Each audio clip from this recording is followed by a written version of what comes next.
Well, I stated in my promo that it was about time, and it surely felt like it was about time. I've trained so hard. I've put my heart into basically everything, training and making wrestling, my life and everything at the moment. So, um, yeah, it was just such a relief to be able to be crowned New Zealand Women's Champion.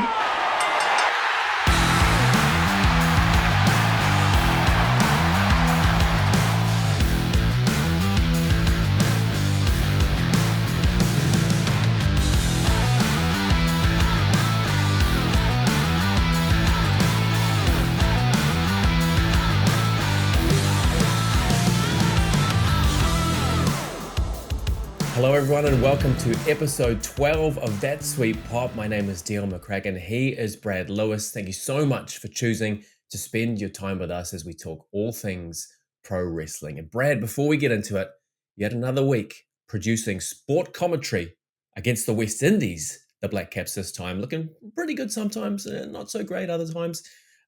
First off, how was that? Second off, you spent Saturday at Aotearoa Showdown. Yes, cricket great.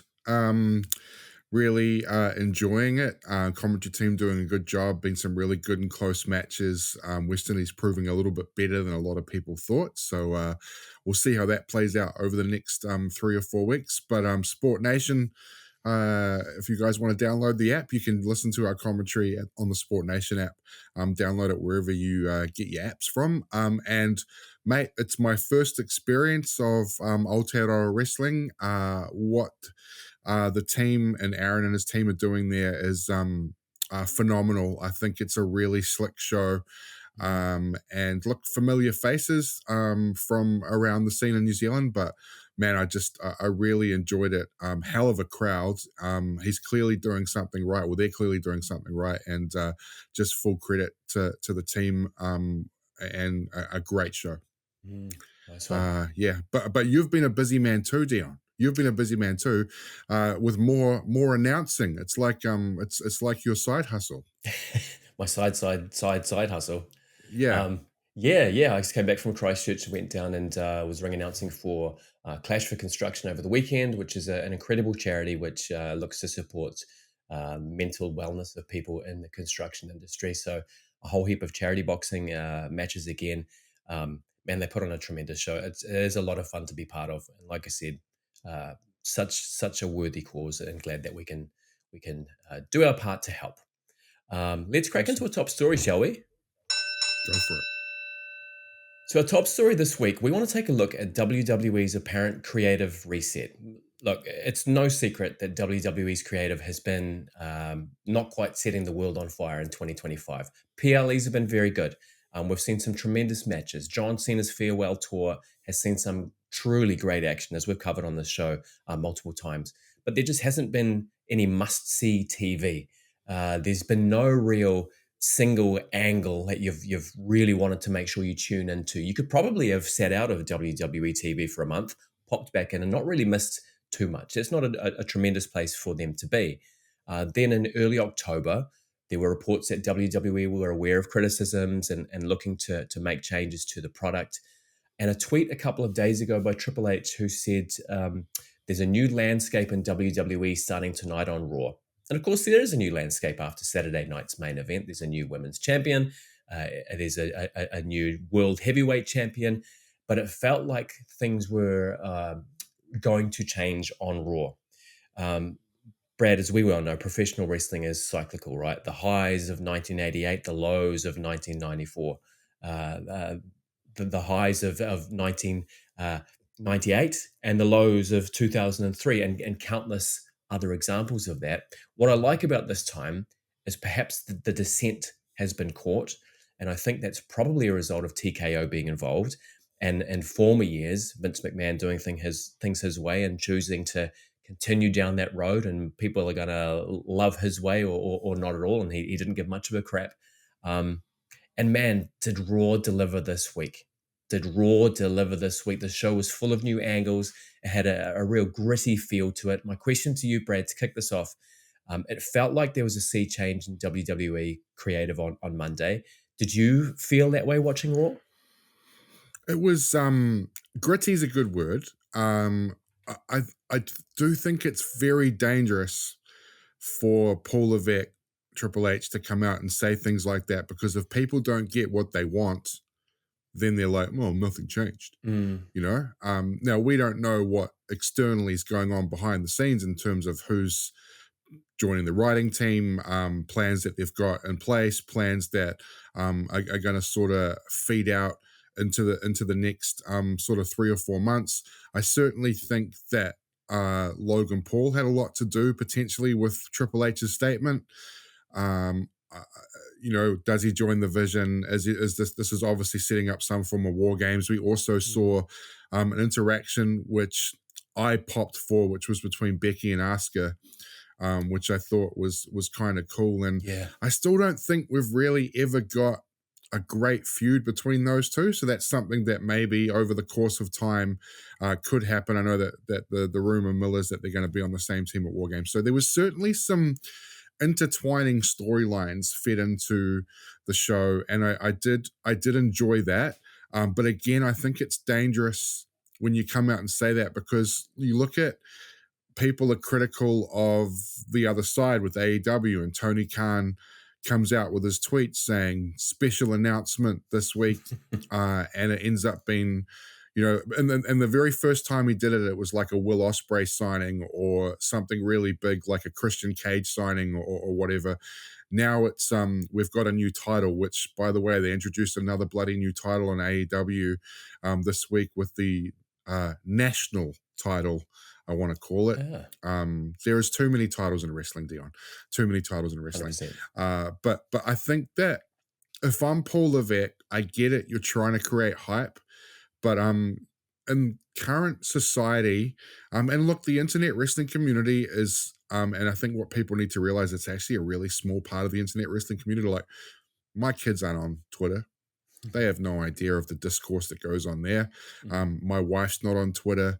I would probably say only 20% of the wrestling community is on social media every day, ingesting all that. So it's a little bit different there. But look, I think you really summed it up with the word gritty. I thought it was a lot more gritty. There were no huge risks taken. My biggest disappointment coming out of that card is there was nothing involving LA Knight and CM Punk, and that's kind of where I was hoping that would be going. And really, obviously, Logan Paul's a big part of this now. So, what I really enjoyed though, Dion, is when Logan Paul's music hit and CM Punk's like, no, anyone but you.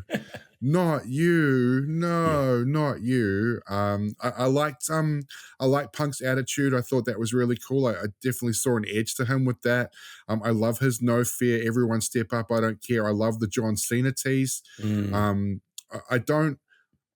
It's a little bit frustrating if they don't end up going anywhere with that. I do think with John Cena having 1, 2, 3, 4 matches left, potentially, if you count Survivor Series, the 2 Raws, and Saturday night's main event, there's certainly an opportunity to have a CM Punk match. I love that he threw it out there. But yeah, gritty's the right word. You summed it up well.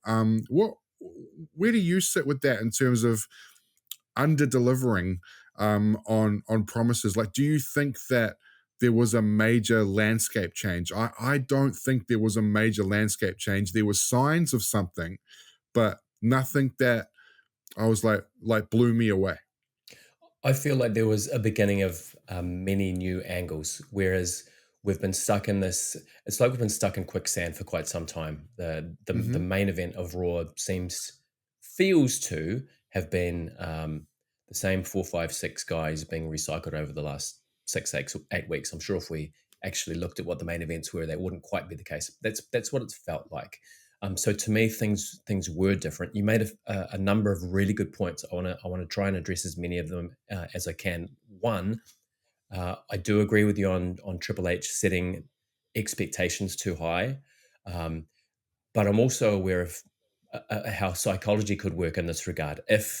If you tell them things are getting better, maybe you start feeling things are getting better, or maybe he's getting a little bit excited that the leash is off. I'm allowed to do some new things now. So I do understand And look, this is obviously a highly promotional um, business, right? So I do understand the desire to say, hey, geez, you're going to want to catch from tonight on because man, things are going to be fantastic.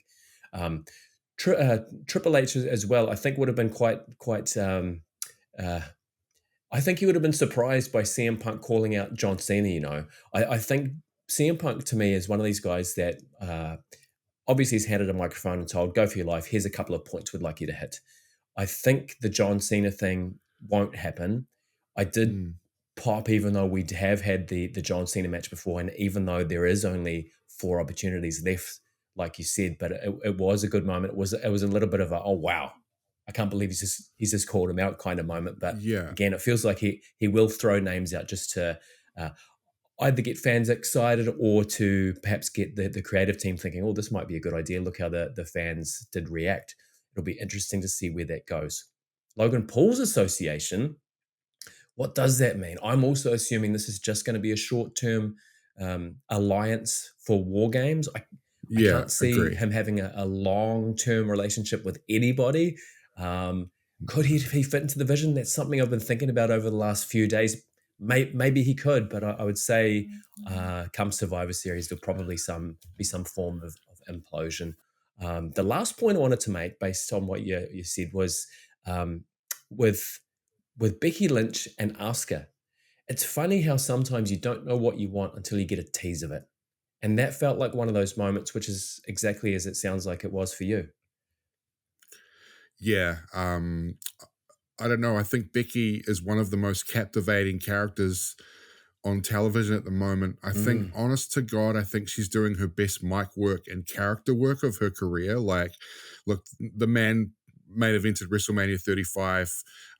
Becky Two Bouts was fantastic, but she's got the most depth to her character that she's ever had, and she seems even to be a little bit psychotic with everything that's going on in her life right now with her Yes. husband. So Yeah, what a great word for it. really enjoy that. And her and Asuka have amazing um, on-screen chemistry. Like, you really sense something. And Asuka, talk about someone doing the best work of their career.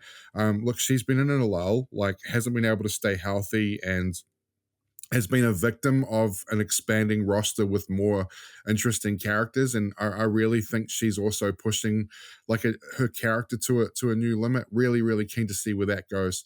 Man, women's wrestling is keeping WWE alive for me. So on that, and first of all, I think we're going to see a lot of friction between Braun Breaker and Logan Paul, so I'm here for that.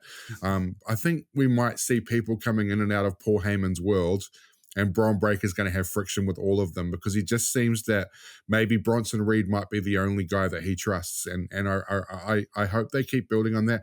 We don't need to see Braun break up in 6 months' time. Let Bronson Reed be the only guy that Braun Breaker allows into his inner circle potentially. So I definitely am here for the friction that could be built between Logan Paul and Braun Breaker, and then potentially a Brock Lesnar and Braun Breaker. So let's see where that goes. But my question to you is, who is the most captivating male talent in WWE at the moment? Like, if I was to say that, who's the most captivating male talent? I didn't think that would be a tough question for you to ask me, but I think it is at the moment. Who is the Yeah, most so captivating male talent in WWE right now?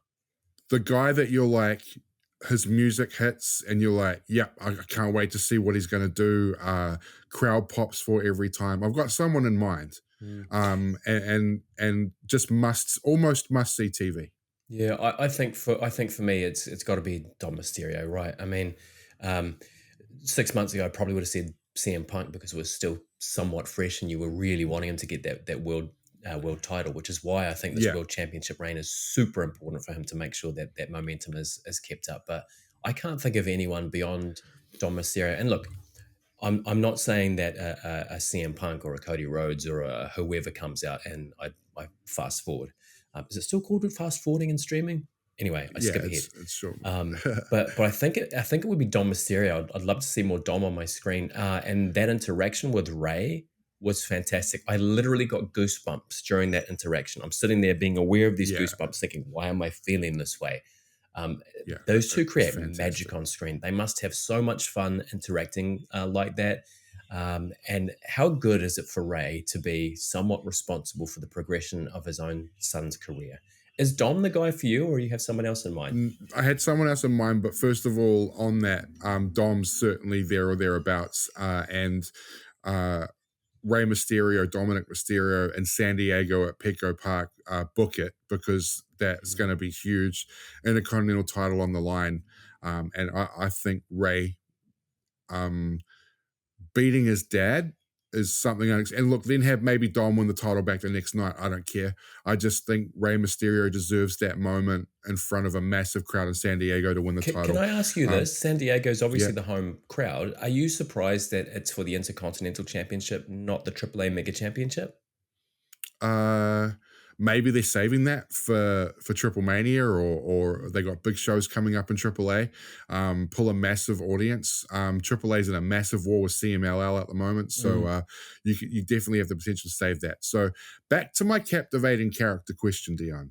I think the one person who captivates 95% of the audience every time the music hits or he's in the ring is Roman Reigns, right? Like, he is the guy.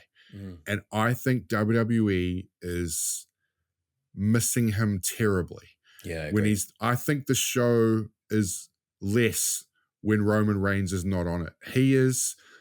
I think he's the one true superstar. Like, Cody's there, right? CM Punk is there. But the one true mega superstar that they have right now is Roman Reigns. And I don't know what his contract states in terms of dates this and dates that. I know that he's been able to negotiate himself a really good contract through the health issues that he had several years ago, and the fact that he just doesn't want to be a full-time pro wrestler anymore. But if I'm TKO, if I'm Nick Khan, if I'm Paul Levesque, if I'm all Shapiro, all of those guys, I'm just saying, I'm telling Roman, we need 12 months from you, man. We need you here 3 weeks a month, right? You can have, and we need you on every PLE. We need to rebuild this back, because Roman can sit in a space that no one else can, where you can have him. I mean, CM Punk could to a lesser degree, right? Where you have him against babyface heel, put him in any program. He has banger matches now. And for me, that's who they're missing. And Cody is not as fun as a champ as he was as the Chase, and he needs something different. I don't know what that is. I don't know if a heel turn solves those problems, but for me, and look, he's still got the kids, man, and he's still got the young fans, and he still gets big cheers, and people still sing to his music. But is he a reason to switch on your TV every Saturday afternoon if we're here in New Zealand to watch SmackDown? I'm not sure he is. I just think that they really need Roman Reigns as we move into this creative change. He is the most captivating person on TV. He's the true superstar, and he's a guy who doesn't need a title, but he immediately makes the title more relevant because of the 4-year reign that he had. Yeah, and we used the word aura a few weeks ago when we discussed Roman Reigns. Yeah, you're absolutely right. You're on the money with that. I mean, you could argue John Cena is currently that guy, but of course, with only 4 dates left, that's not really helping us looking into the future, is it? The Last Time Is Now tournament as well. The first couple of matches were announced as being Damian Priest taking on Rusev and Shinsuke Nakamura versus Sheamus. 2 great matches. For me, I'm hoping a Rusev goes through, and I'm hoping a Nakamura goes through. What about you, between Rusev and Priest and Nakamura and Sheamus? Who are you hoping progresses? I think Aleister Black costs Priest his match with Rusev. There's still a lot to play out there, and that feud is elevating both guys. I really like where we haven't talked about Aleister Black much on the show, Dion. Across the board, but there's a guy who I guess is proving people wrong. I know there was a lot of doubters around his run in AEW and his willingness or not to do jobs and to work, but he's He's taken plenty of pinfall losses, and yeah, he's doing great character work. He's got Yeah, I like him a such lot. cool entrance music. His entrance music is badass. So I think he cost Priest the match with Rusev. I think Sheamus beats Nakamura in what will be a hell of a hard hitting match. I think Sheamus is someone you can keep pushing through this tournament to like a semi-final, because he's got history with John, and Rusev and Sheamus. I don't know if they're on the same side of the draw. We haven't really seen any brackets or anything like that. But I think Rusev and Sheamus both have history with John, and I feel that's probably where we're going to go through this tournament, aside from the eventual winner, who I think is going to be Gunther, who doesn't have any history with John Cena. But I think you could intertwine Sheamus through this tournament, maybe have a backstage interaction with John at Survivor Series or Madison Square Garden, or wherever it's going to be at the back end of the tournament. So like I would like to see them certainly push people through the tournament, at least into the final 8. So we start with 32, right? So, we get to, or is it 16? So we start with 16, yeah. and then so at least through to the quarterfinals, where we have people like Sheamus, people like maybe a Jeff Hardy, who's been rumored to be in this tournament. Rusev's got history, and I don't know if you saw his promo, but he cut a really great promo on Raw when he talked about, it's time for me to avenge the most embarrassing loss of my career, which of course was at WrestleMania 31, Dion, I think. Yes, with the tank. In that amazing setting in Los Angeles, or just outside Los Angeles, San Jose, yeah. California, for WrestleMania 31, which was a hell of a match. Yeah. So yeah, like I like the matchups. I think we're going to get 2 bangers. I hope they get a lot of time. And what I want to see in this again, Dion, is storyline intertwined in the tournament. So just keep telling. We need the story to be told about why it's so important for these people to be John Cena's last match. So for Sheamus, how did he debut in WWE?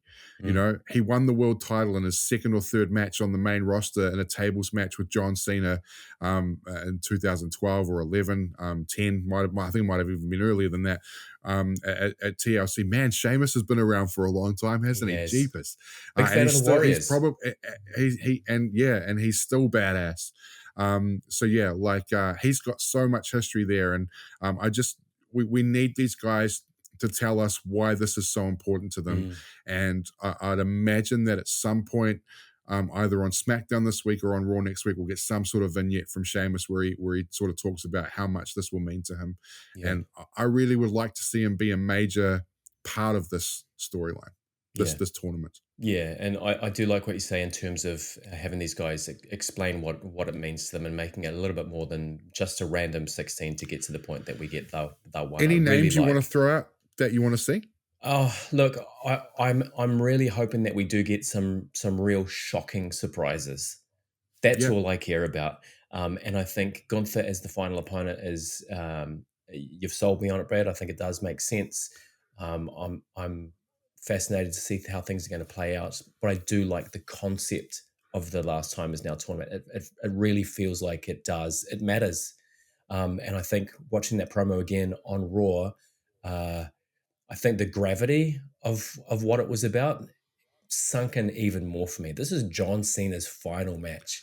You win this tournament, you're the guy, and you probably will be the guy, and that Cena is expected to be putting over that some younger talent. Yeah, I hope we see a Matt Cardona. He's got history with John Cena as Zack Ryder, if you remember, Dion. So he's a guy I hope we see. I think we'll see Jeff Hardy. I hope we see Joe Hendry. And just another name I'd like to throw out there that I think potentially could even make a run to the final, to introduce him into the audience, is Obafemi, right? So like he hasn't been on NXT for several weeks. So maybe you have him even make a semi-final and wrestle Gunther, and losing to Gunther is no shame. So Obafemi is a guy I'd like to see make a run. And you talk about, and his story in this tournament can be, I'm here to make a name for myself. I am the future of this business. I'm here to make a name for myself. Yeah, maybe he can be the new ruthless aggression guy. I do like the fact that someone like Obafemi might be able to be made by virtue of getting to, say, a semi-final berth in this tournament. The other thing I really liked about Raw, which isn't necessarily hugely to do with the change in creative, is Stephanie Vaquer and Raquel Rodriguez. I really, really like this feud. Yeah, We spoke about a month ago about Vaquer needing to be pushed a bit more, about Julia needing to be pushed a bit more. Obviously, Vaquer winning the world championship is amazing.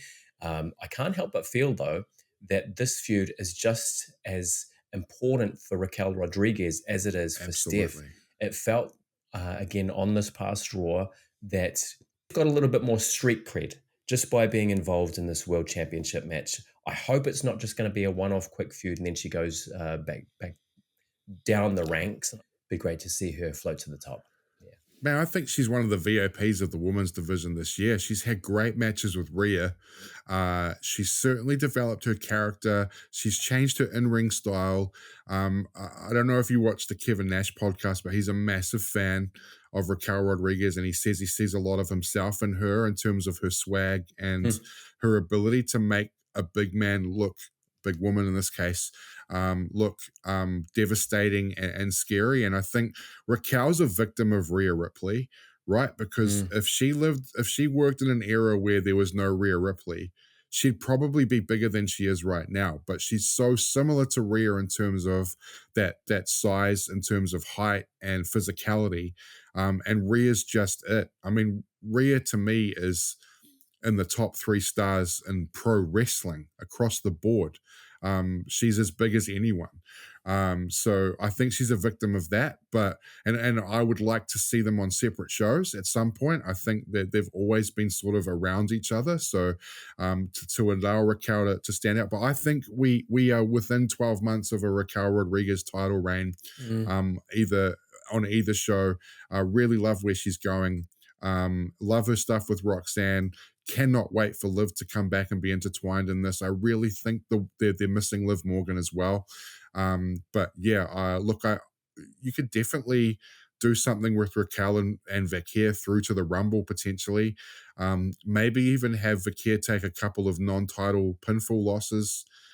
More of that stuff in these tag matches. But yeah, like let's have a finish that is maybe some shenanigans, or maybe Raquel wins by disqualification or counter. And look, I wouldn't be surprised if we're heading towards Nikki and Stephanie as well. Nikki came out on Raw and was like, "You are the future. You're the best. I love working with you. I'm not good enough to compete in the ring anymore." Well, maybe Nikki potentially accidentally costs Steph a DQ or count out loss or something like that. I can't believe it took us 25 minutes to mention the word shenanigans. It's got to be a new record. The final point I want to make on creative is it seems to me that the highest of highs generally come with a really strong stable. You think the NWO, you think DX, you certainly think the Bloodline. It's rare that we'll have a talent responsible for a massive upswing in popularity, backed by good creative. Austin versus McMahon was the exception to that rule, right? I hear what you're saying about Roman Reigns. Double that man's salary and get him on as many shows as we can. I'm not sure that we could capture the same sort of magic with the Bloodline again. Probably short term we could. I don't think we could get more than 3, 4, maybe 6 months out of it. But I don't think the vision in its current state is thus stable that the creative could be entirely built around. I can't see any real snippets of any other groups that we've got currently that could fill that spot either. Not saying that it needs it, but geez, it'd be nice if there was a Bloodline again that we all wanted to tune into, wouldn't it? What about Evolution 2.0? And I know people are fantasy booking Randy Orton, Cody Rhodes for WrestleMania. But what if Randy was the Ric Flair, Cody was the Triple H, and then you had an Austin Theory as the Randy Orton, if you would, and then you find one of the big men, I don't know who that is, or even a guy like Ethan Page, I think, or a Ricky Starks, like someone with a Cody connection, and they are a monster heel group. That is something that that, like, like I've always thought you could base an Evolution 2.0 around Randy Orton as the Ric Flair of the group, but slightly younger and still able to go. So yeah, it's just a thought I chucked out. You'd have to keep them away from the Vision, but I think that works. So just before we move on, there is one thing I'd like to throw out and drop a little carrot with you, and that is, what about within creative? And I talked about this a few episodes ago when I talked about having seasons and potentially you bring wrestlers in and out. What about every 3 months, like Shawn Michaels comes in and books for a month, right? And you send Road Dogg down to NXT, and just to freshen things up and get a different perspective. I don't know, like Shawn seems a little bit more of a risk taker with his booking than anyone in WWE. Like, he takes risks on NXT, and look, 25% of the time they're duds. And the storyline goes nowhere. It's a little bit crazy, but I don't know. I just I really like what Shawn does down there. Like, he's managed to sort of re-energize the brand again. It's not what it was as Black and Gold, but it's certainly better than what it was as rainbow-colored NXT that Vince McMahon created. So yeah, I don't know. Maybe you got all these talented people like Jeremy Borash behind the scenes, William Regal, Shawn Michaels, that are all working as part of NXT. Like, why not just do, like, occasionally bring them across, let them do a show or let them do a month of shows. And like I noticed, I did see that Paul Levesque missed Saturday night's main event and SmackDown recently. Like, he's clearly, wanting, taking a bit of a step back occasionally here and there. So it's just a thought that I had just to sharpen things up. Well, it'd be one of two things. It'd be either absolutely brilliant, or not. I don't know if there'd be a train wreck. There'd be a mid-ground. Yeah. What I do like, though, is reports certainly are that WWE and TKO are well aware of the noise. And again, some of the noise is from a very small portion of the audience. A lot of the other noise comes in terms of live event ticket sales and TV ratings. So there are real-world metrics to this stuff.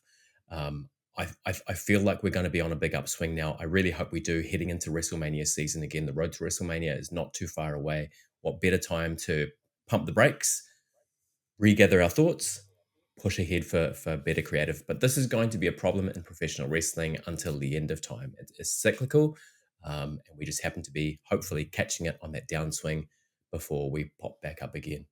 Can I drop a little tease for next week, Dion? Yeah, please. You talked about the road to WrestleMania. Next week, I would like that sweet pop, Brad Lewis, Dion McCracken, to do our way too early WrestleMania Night 1, Night 2 card predictions.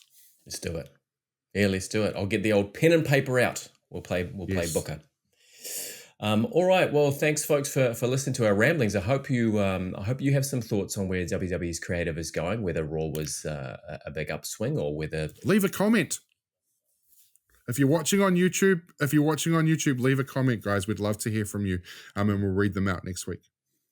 All right. Well, after the break, we'll head into our interview with women's champion here of New Zealand, Mighty Maia. This is B. Priestley, the Top Gaijin, and you are listening to That Sweet Pop. Our guest today has taken the women's division in New Zealand by storm. An experienced judo exponent, Maia's ability to mix martial arts with a powerhouse style has been a breath of fresh air in the Kiwi scene. A regular fixture throughout the country, this inspiration to young girls everywhere continues to perfect her in-ring game as she finds herself the face of women's wrestling in this country. She is the matriarch of Might and your current New Zealand women's champion, ladies and gentlemen, Mighty Maia. Maia. Yeah. Thank you. Welcome. What an intro. The champ is here. How you doing? Yeah, good. Thank you. Yeah, just got off doing the Aotearoa Showdown last night, so still pretty buzzed off of that. Yeah. How was that show? It was really awesome, like really action-packed too. Yeah, amazing, great turnout as well. Really loved it. Awesome. Well, thanks so much for joining us. Brad and I have wanted to chat for you for quite some time. And this is a fact that I didn't realize until we started doing a little bit of research for this one. You're our first reigning champion. Our first Wow. reigning champion as a guest. So thank you so much for that. Let's kick things off, though. What I do want to know is about your judo career. Can you tell us about how you got into judo, some of your achievements that people may not know, and how you found yourself in pro wrestling? So I probably started judo about maybe I think it was like 8 or 10 years old. I just finished doing like basketball for playing for school and other sports like that. And yeah, so my parents kind of took me along to one of the local dojos, and I kind of got to sit in the car park and kind of watch their training from the car. And then it was just kind of like a little bit of a teaser, seeing like whether I liked it or not, and whether I wanted to get on the mat and actually give it a go. And I actually did like what they were doing. Like it was all basic, your rolls and stuff like that. Mm. So yeah, I saw that. I'm like, yeah, I could do that. I can give it a go. I love sports and stuff. I still do, and I still wanted to like get involved in as many sports as I can as a kid. Mm. And judo was one of them. I kind of got on the mat and put on the judo gi, and I loved it. Probably did. Gosh, I think I did it for about like 8, 10 years, Wow. and yeah, got to compete in competitions all over New Zealand. Was very thankful that I made the Judo New Zealand national team, and yeah, got to travel to Australia, do like a couple of training camps over there. Did a training in Samoa as well, which I thought was really cool with the Samoan judo team. And yeah, had a competition in New Caledonia as too, and yeah, like medaled quite a lot in the Oceania competitions as well, which is really awesome. And then how I got into wrestling, I would say I probably started watching it around. I watched it really late, so I wasn't really allowed to watch wrestling as a kid because well, as you probably know, with WWE and then the whole like depiction of women in wrestling Mm. as well, probably wasn't the greatest back then as well, especially with the whole bra and panties matches and stuff like that. Yeah, fair. So mum was just very strict and was like, "Nah, you don't need to watch wrestling." Which I'm like, "Yeah, okay, cool." Um, and then it was probably about 2016 I started watching wrestling on TV. Back when Sky Sports had the rights to it as well. And yeah, it was just like after school, like I think it was in year 13 as well. So you get a free period in school. And so you get to go home early. And I was like, cool. Flicking through channels, it's like, oh, there's wrestling. And I'm like, oh, okay, cool. And I see that. And then they're doing the same kind of bumps and rolls that we do in judo as well. I'm like, hey, Mm. maybe I could give that a go someday. And yeah, gave it a few years and then hit up my cousin. I was like, hey, you're training in wrestling. Like, hey, can I give this a go? Can like I come and train? And I was probably annoying him about that. But he was like, yeah, come along, like give it a go. You'll be really good at it because I did really well in judo. And he's like, yeah, it'll translate really well. I'm like, oh, cool. Maya, it's interesting you talk about that sort of progression for you, and I'm guessing at the time when you were pretty hardcore into your judo, there was a certain judoka who was killing it in MMA, and Ronda Rousey, right before her time in WWE. For non-wrestling fans, she was the biggest name in mixed martial arts. Like literally, there was no one bigger than her. Was that ever something you thought about? Like, can I transition my judoka into a career in combat sports, given we have one of the best gyms in the world located literally in Auckland City? Funny with that. So when I did judo, I also kind of trained in kickboxing and boxing training as well. Having a good mix of like combat sports, especially with boxing being such a great base for fitness as well. There were a couple of times where I've been like egged on and stuff, and it's like, oh, go do MMA, go do what Ronda Rousey's doing, and stuff like that. But yeah, I don't know. I liked it, but I don't think it was that much for me. I don't feel like it was my kind of niche. My kind of niche was with judo, and at the time, and yeah, I don't think my family wanted it at the time as well. I think they were just like, you're in judo at the moment. Focus on that. I was like, oh, okay, cool. Like maybe it could be something down the line that I try and do. But yeah, we haven't crossed that bridge yet.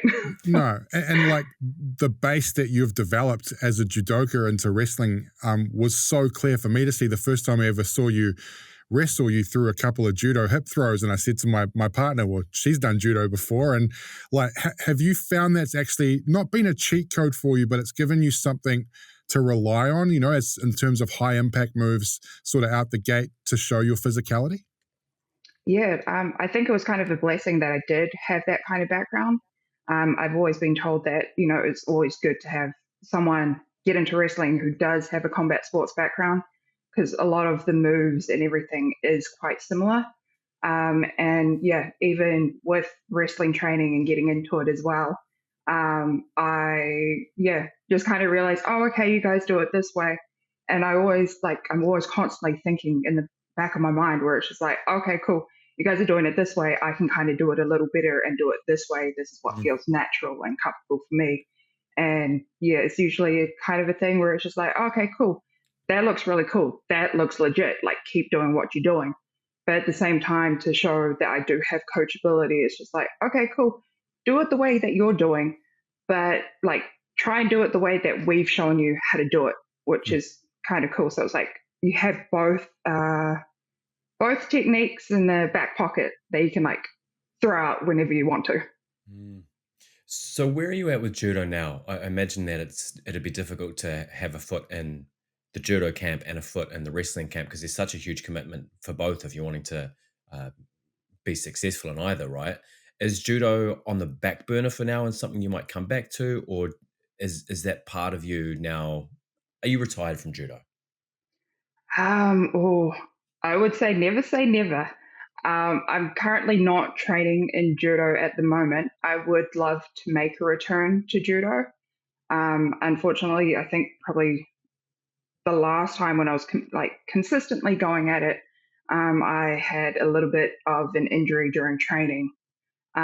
Usually we have randori sessions at the end, and that's usually, you're fighting and you're sparring at the end and just trying to get yourself. Well, we have ring rust in wrestling. In judo, it's basically, just preparing yourself and making sure you're always ready and fight ready, prepared for competitions. So we were doing newaza, which was ground fighting. And I knew there was a move that I needed to get out of, and I knew that my knee wasn't going to take it. So I did the move anyway because that's who I am. And well, I ended up dislocating my knee. Wasn't Oh wow. exactly the greatest. Yes, I was lying on the mat for ages. I'm like, no, I can feel it. It's going to pop back in. It'll be fine. I'll be ready to go and keep training afterwards. Mm. And yeah, I didn't see my coach freak out like that ever. And he came rushing over. He's like, are you okay? And I'm like, what knee is it? I'm like, oh, no, it's fine. It's like, pop back in. I can still train. And he's like, no, you're finishing up and you're going back home and you're going to go see the doctor like tomorrow before you ever step back on the mat, which is fine, fair enough. Did I see the doctor? No, but I loved it at the time and I still wanted to keep going. It healed up, not too bad. But yeah, and then my local dojo ended up closing down. And so now it's just, if I want to get back into it, it's just trying to find like a nice local dojo that I can go to and consistently train. Mm. At the same time, it takes a toll on the body, especially with, you know, eating clean and like weight categories in it too. So it's just like you're trying to always constantly make weight all year round, which shouldn't be something too hard because wrestling is kind of the same. We do have to eat clean and make sure that you're at your best as well. So Mm. we'll see. Maybe a couple of years next year, maybe Mighty Maia makes a return to the judo mat. So you've tasted tremendous success, as you've just told us about with your judo career. You've now tasted tremendous success by becoming the New Zealand Women's Champion. Must be a bit of a different feel between the trophies and medals in judo and getting the women's championship in professional wrestling. But can you explain the feeling? What was it like when you did get that 1, 2, 3, or the hand raised, I should say, and capturing that women's championship? Well, I I said it in my promo that it was about time, and it surely felt like it was about time. I've trained so hard. I've put my heart into basically everything, training and making wrestling, my life and everything at the moment. So, um, yeah, it was just such a relief to be able to be crowned New Zealand Women's Champion. You deserve it. Your improvement has been off the chart from the first time I saw you to what you're producing now. And just want to talk about that. Dion mentioned, of course, memory serves, I think you got a submission win against Candy Lee for that title. Don't see a lot of that. Haven't seen a lot of sort of submission specialists in on the New Zealand scene. And you have that background. Judokas take arms home for their daily training, and obviously choke holds are a really big part of that as well. Is that something in terms of your moveset you'd actually really like to explore a bit more and make that sort of the danger part of wrestling Mighty Maia? Is that you're going to have to watch out for your limbs and your neck as well? 100%. I'll be a little bit of a debt collector and collect limbs.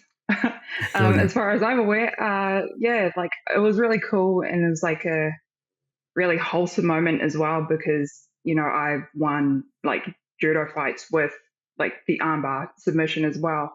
So it was like really awesome that I could blend that into my wrestling as well.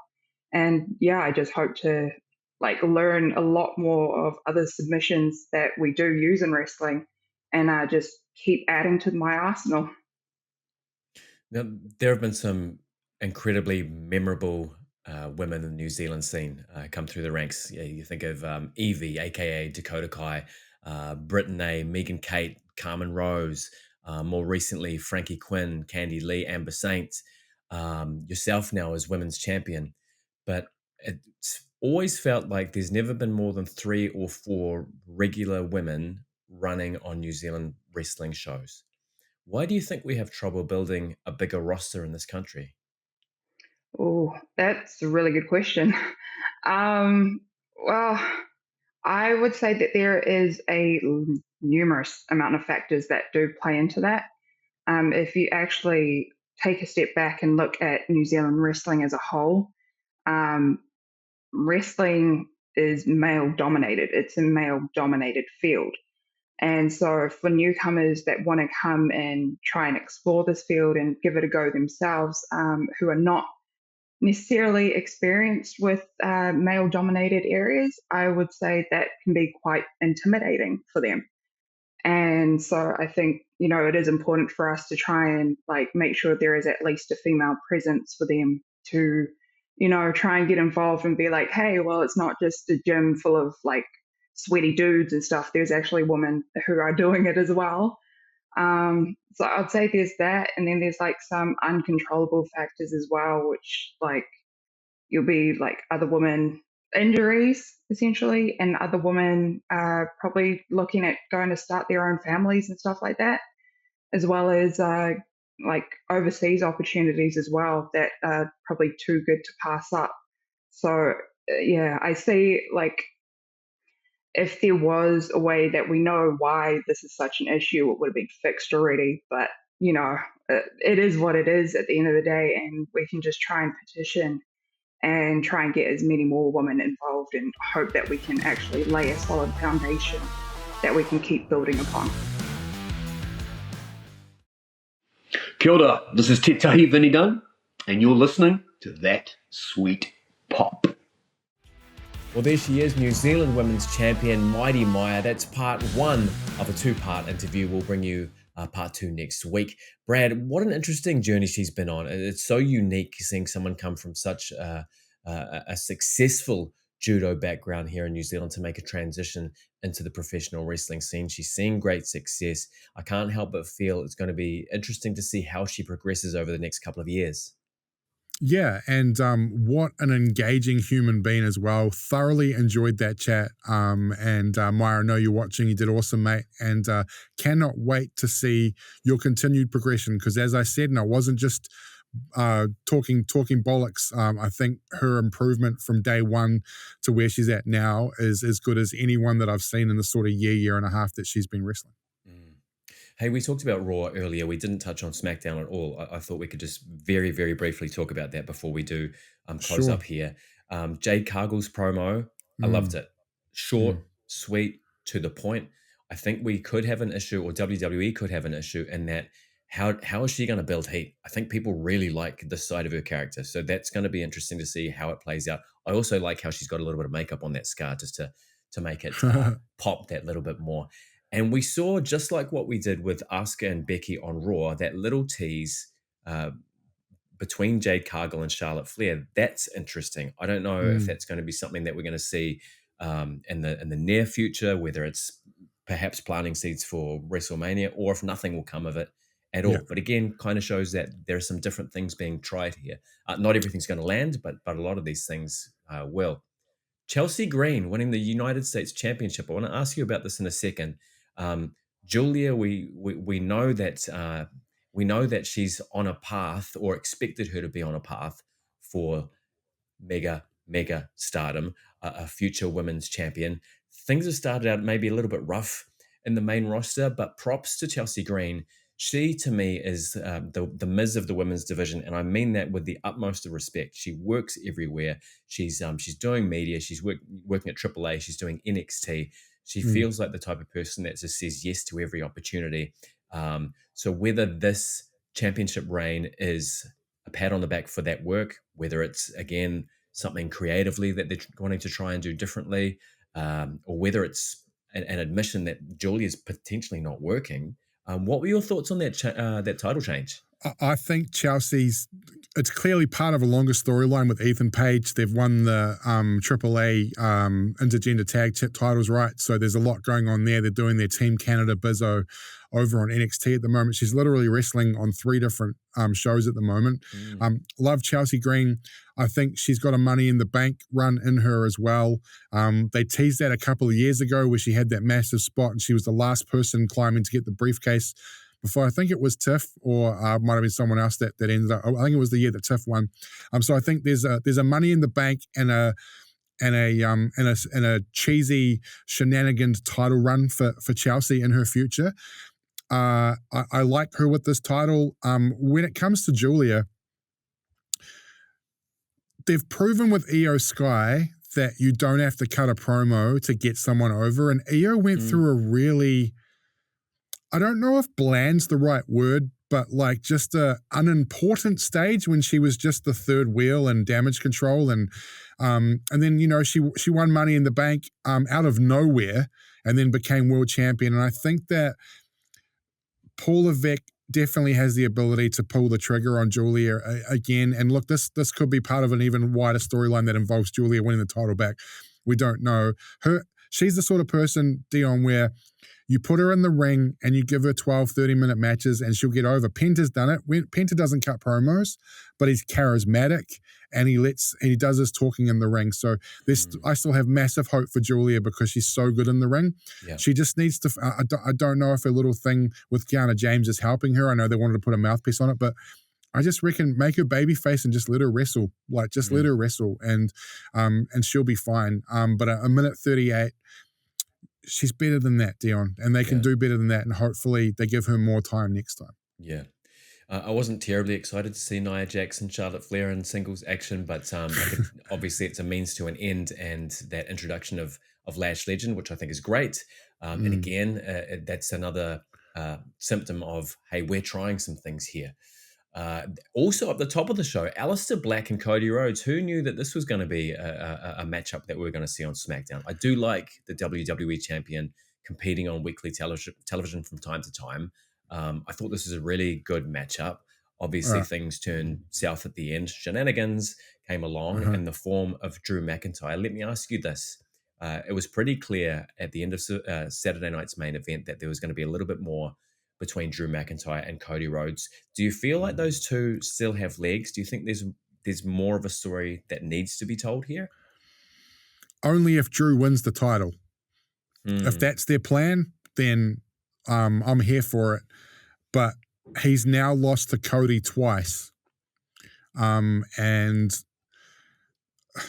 he has, if they continue this, he has to win the next time. Otherwise, He's lost his two biggest programs of the last 2 years against Punk and Cody. He did obviously get the better of Damian Priest in their program around WrestleMania, and he had a win. Had a sort of mini win over LA Knight. But if the end goal is for him to become champion, then sure, I'm all for it.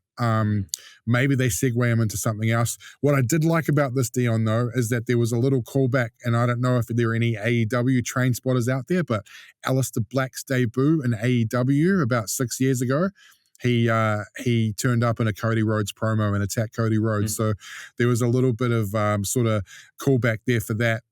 Really enjoying the stuff that Black's doing. Love how they've given Zelina Vega a character that I actually care about now. And she's dark, and I love it. And they're a really good pairing. So they've kind of teased us, or at least we're looking towards a potential tag match next week on what's going to be a great show potentially for SmackDown, which will have Drew and Black versus Priest and Cody potentially. And we're getting 2 matches in the John Cena tournament, including LA Knights versus a mystery opponent. I've seen some names chucked out there, including the current GM of SmackDown. But who do you think that mystery opponent for LA Knight, is going to be in the John Cena The Last Time Is Now tournament? You know, I've been thinking about this ever since we spoke about it earlier in the show. Who do I want to see? First off, I love that we don't know who it's going to be. I love that we're not going to be getting this outsider, and it's going to be an outsider, right? You think?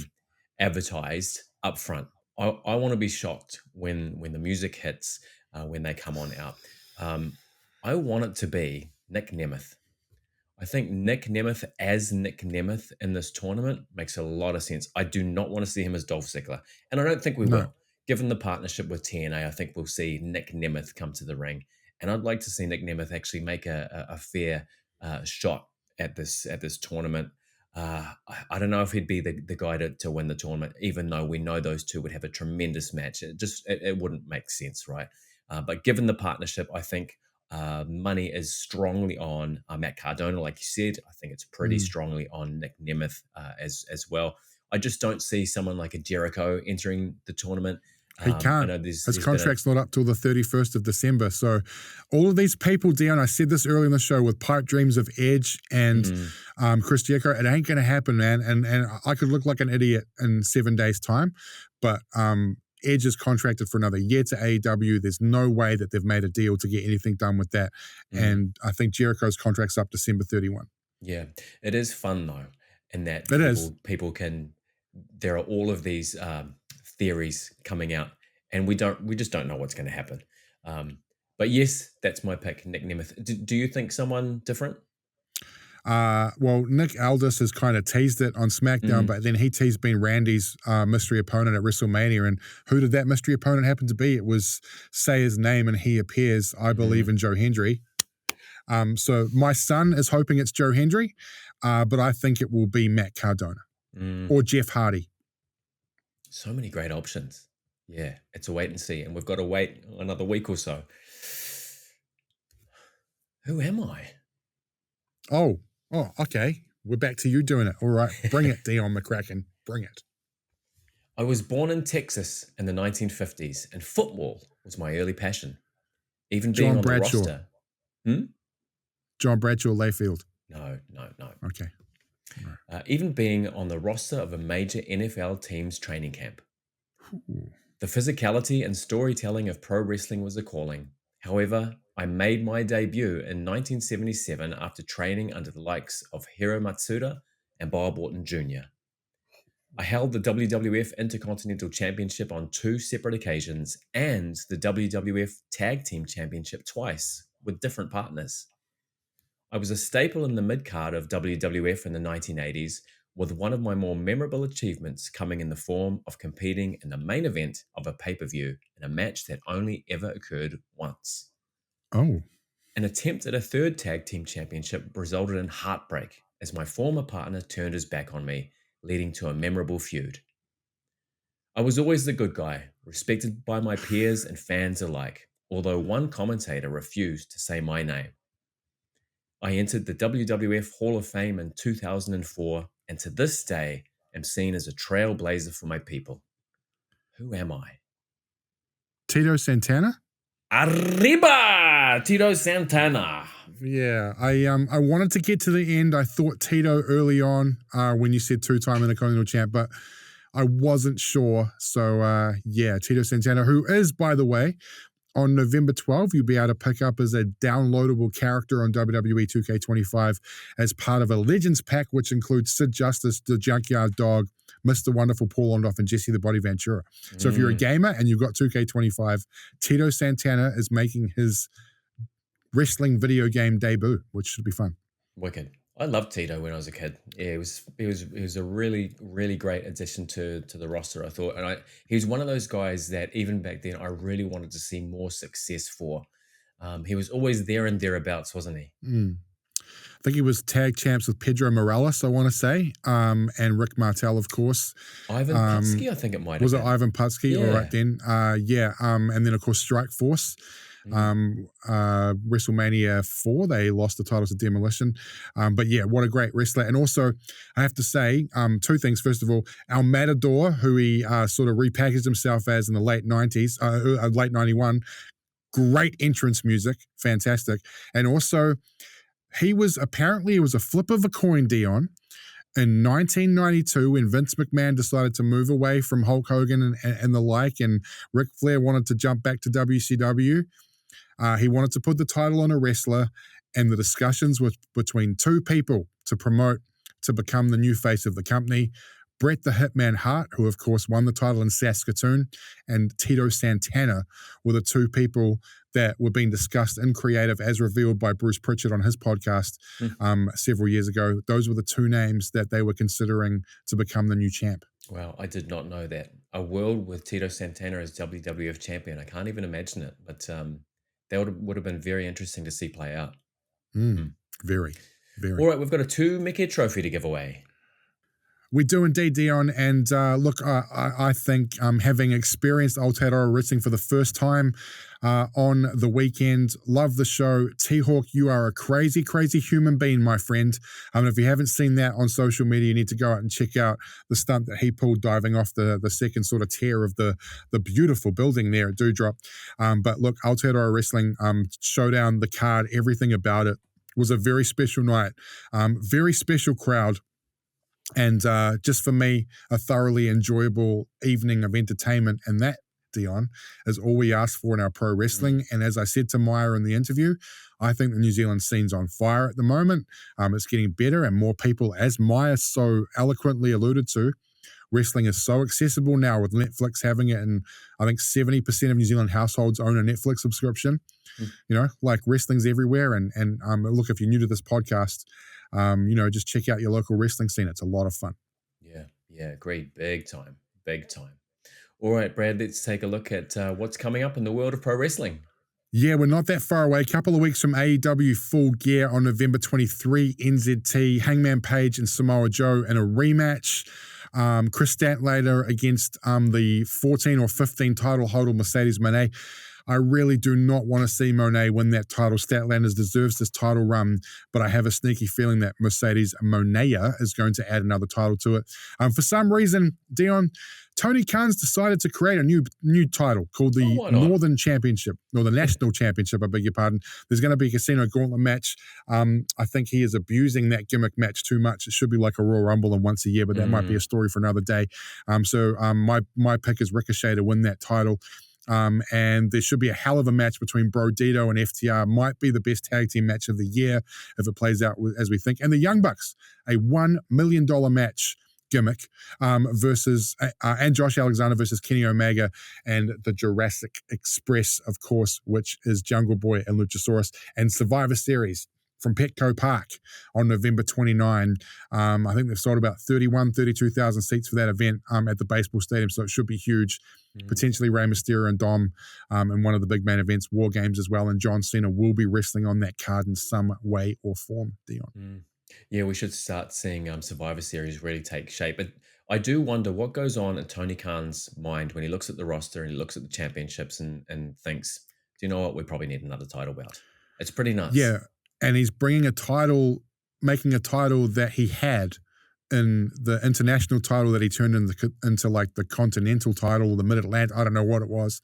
but it's like, I don't know, man. And he's running a tag team women's tournament at the moment. But look, far be it from me to delve into the mind of Tony Khan, but I think creating more titles ain't going to help save your product, my man. All right, folks, that's about all from us this week. If you want to find out a little bit more about us or the show, please head along to our website, www.thatsweetpop.com.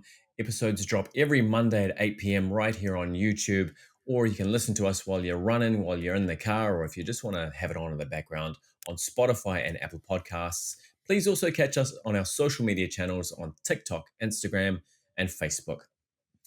All right, Brad, well, we're going to have to wait and see to understand whether this actually is a creative reset for WWE. Time is going to tell. What's your money on?